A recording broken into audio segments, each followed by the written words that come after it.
Jeg hedder Eske Thorborg, jeg er kunstner, og er jo også student fra Aarhus Katedralskole i 15. Jeg har haft fornøjelsen af at blive inviteret til at lave det her værk, der er bag mig. Min kunstneriske praksis starter jo egentlig som 11-12-årig et eller andet sted som graffiti-maler. Det her har ikke noget med graffiti at gøre, men jeg bruger stadig spraydåser til mit udtryk.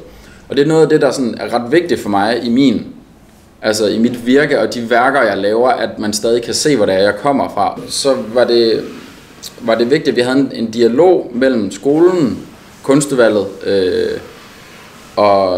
og mig som kunstner, og vi ligesom sammen får lavet et værk. Jeg tror rigtig meget på, at det er samtalen og gode ting, der sker, så at den størst mulige værdi for hvor at værket er til sidst ligesom bliver opnået.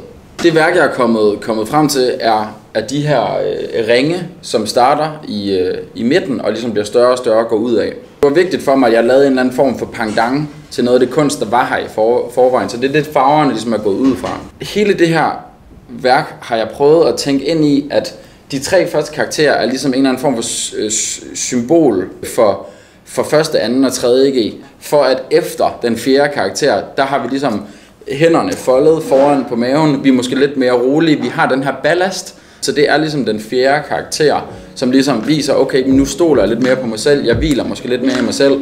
Nu tør jeg at kigge fremad.